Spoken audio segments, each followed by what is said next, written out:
মায়েদের 7টি অভ্যাস সন্তানের ভবিষ্যৎ নষ্ট করে দিতে পারে। আমরা সবাই চাই আমাদের সন্তান সফল, আত্মবিশ্বাসী এবং সুখী হোক, কিন্তু মনের অজান্তেই এমন কিছু কাজ করে ফেলি যা সন্তানের মানসিক বিকাশ এবং ভবিষ্যৎকে নষ্ট করে দিতে পারে। আজকে আমি এমন 7টি অভ্যাসের কথা বলবো যা এড়িয়ে চলা ভীষণ জরুরি। 1 নম্বর, সন্তানকে সবসময় নিয়ন্ত্রণে রাখার চেষ্টা করা।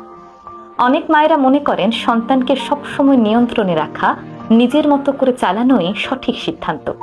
সন্তান কি পড়বে, কি খেলবে, কার সাথে মিশবে, সে কি কি করবে, সব কিছু মায়েরা নিজের সিদ্ধান্তে চালনা করার চেষ্টা করেন। মনে করেন এটাই সম্ভবত সন্তানের জন্য মঙ্গল বয়ে আনবে, কিন্তু এটি একটি ভুল ধারণা।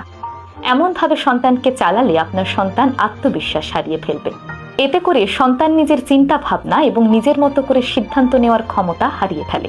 ফলে বড় হয়ে তারা স্বাধীনভাবে বাঁচতে ভয় পায়, যে কোনো সিদ্ধান্তের জন্য অন্য কারো উপর নির্ভর করে, সুন্দরভাবে সঠিক কোনো সিদ্ধান্ত নিতে পারে না। তাই আজ থেকেই এই অভ্যাসটি বাদ দিতে হবে। 2 নম্বর, সন্তানকে ভুল করতে না দেওয়া। ভুল মানুষের জীবনেরই একটি অংশ। মানুষ ভুল থেকেই শিক্ষা গ্রহণ করে, কিন্তু মা হিসেবে আপনি যদি আপনার সন্তানকে কোনো রকম ভুল করতে না দেন কিংবা ভুল হলেই প্রতিনিয়ত তাকে বকাঝকা করতে থাকেন, তাহলে আপনার সন্তান জীবনে ঝুঁকি নিতে ভয় পাবে। সন্তান জীবনে যদি ঝুঁকি নেওয়া বন্ধ করে দেয়, তাহলে কিন্তু শেখার পথও বন্ধ হয়ে যায়। ঝুঁকি নেওয়ার মাধ্যমেও কিন্তু তারা নিত্য নতুন অনেক কিছু শিখতে পারে। ভুল হলেই যদি আপনি তাকে বকাঝকা করতে থাকেন, তাহলে একটা সময় পর সে ব্যর্থতাকে ভয় পেতে শুরু করবে এবং বড় হলেও ব্যর্থতার কারণে তার মধ্যে এক ধরনের মানসিক অবসাদ তৈরি হবে। তাই সন্তানকে প্রতিনিয়ত ভুল থেকে বাঁচিয়ে রাখা কিংবা ভুল হলে বকাঝকা করা থেকে বিরত থাকতে হবে, বরং তাকে ভুল থেকে কিভাবে শিক্ষা গ্রহণ করতে হয় তা শেখাতে হবে। 3 নম্বর, সন্তানকে অতিরিক্ত প্রশ্রয় দেওয়া। মায়ের আদর সোহাগ সন্তানের শক্তি, কিন্তু সীমাহীন প্রশ্রয় দিলে আপনার সন্তানের জন্য তা ক্ষতির কারণ হয়ে দাঁড়াবে। চাওয়ার আগেই তার সামনে সবকিছু এনে হাজির করে দেওয়া, তার সব ইচ্ছে মুহূর্তের মধ্যে পূরণ করে দেওয়া, এই জিনিসগুলো তার মধ্য থেকে দায়িত্ববোধ ধীরে ধীরে কমিয়ে ফেলে।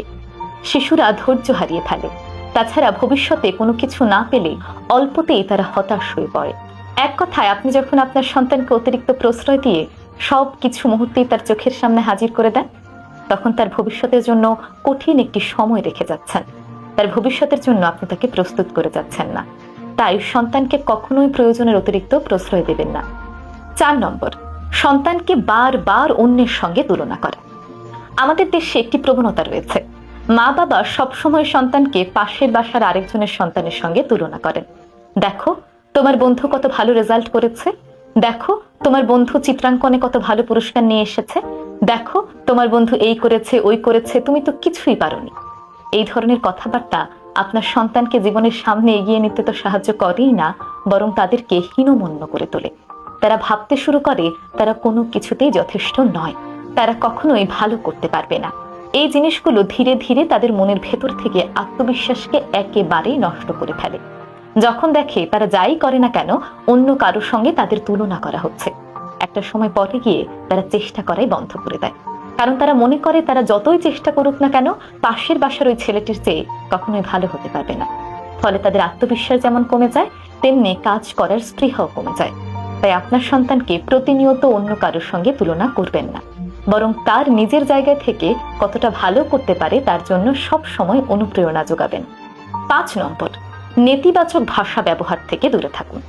সন্তানকে যদি আপনি সব সময় নেতিবাচক কথা বলেন, বকাঝকা করেন, খারাপ ব্যবহার করেন, তাকে ছোট হিসেবে উপস্থাপন করেন, তাহলে তার মনের ভেতর থেকে আত্মবিশ্বাস কমে যায়। তার মনটা অনেক ছোট হয়ে থাকে।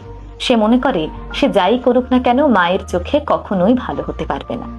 আপনার এই ব্যবহার ভবিষ্যতে তার মধ্যে রূঢ় মানসিকতার সৃষ্টি করে এবং আপনার এই ব্যবহার তার নিজের মনের মধ্যে যেমন গেঁথে যায়, ভবিষ্যতে ঠিক অন্য মানুষের সঙ্গে সে এই একই আচরণ করে। কারোর সঙ্গে সুন্দরভাবে নিজেকে উপস্থাপন করতে পারে না, বরং এই রূঢ় ভাষাকেই তারা স্বাভাবিক মনে করতে শুরু করে। সন্তানের মতামতকে অগ্রাহ্য করা কিংবা না শোনা। সন্তান অনেক সময় অনেক মতামত দেয়, অনেক সময় মায়েরা তাদের সেই মতামতকে কোনো রকম গুরুত্বই দেন না। আমি বলছি না সন্তানের দেওয়া সকল মতামত আপনাকে মেনে চলতে হবে, বরং সন্তান যখন কোনো মতামত দিচ্ছে, কোনো কথা বলছে, মন দিয়ে তার সেই কথা শুনুন। সঠিক হলে সেই কাজটি করার চেষ্টা করুন, আর ভুল হলে সুন্দর করে তাকে বুঝিয়ে বলুন, কিন্তু কখনোই সন্তানের কথাকে অগ্রাহ্য করবেন না। মা যদি সন্তানের কথাকে গুরুত্ব না দেয়, তাহলে ধীরে ধীরে তারা তাদের অনুভূতি প্রকাশ করতে ভয় পায়, নিজেকে ভেতরের দিকে গুটিয়ে নেওয়ার চেষ্টা করে এবং ভবিষ্যতে সবসময় নিজের আত্মপ্রকাশে ভয় পায়। এই ধরনের শিশুরা সুন্দর করে গুছিয়ে অন্যের সামনে নিজেকে কখনোই উপস্থাপন করতে পারে না। 7 নম্বর, সন্তানকে যা শেখান তা নিজে মেনে না চলা। আপনি আপনার সন্তানকে যা শেখাবেন নিজেও তা মেনে চলার চেষ্টা করবেন, কারণ সন্তান শুনে যতটা শেখে তার চেয়েও বেশি আপনার কাজ দেখে শেখে। আপনি যদি সন্তানকে সততার শিক্ষা দেন, তাহলে নিজেও সৎ থাকার চেষ্টা করবেন। তাহলেই দেখবেন আপনার সন্তান সৎ মানসিকতা নিয়ে বড় হবে, কারণ সে আপনার কথার চেয়েও আপনার কাজে বেশি বিশ্বাসী। সব কথার শেষ কথা হলো, মাই একজন শিশুর জীবনের প্রথম শিক্ষক। তাই মায়ের আচরণের উপর অনেকটাই নির্ভর করে শিশু ভবিষ্যতে কেমন জীবন নিয়ে গড়ে উঠবে। সঠিক অভ্যাস দিয়ে সন্তানকে গড়ে তুললে সন্তান ভবিষ্যতে যেমন সফল হবে, তেমনি আত্মবিশ্বাস এবং মানসিক শক্তি নিয়ে বেড়ে উঠবে। ভালোবাসা, ধৈর্য এবং সঠিক দিক নির্দেশনাই আপনার সন্তানের জীবনের সবচেয়ে পুঁজি।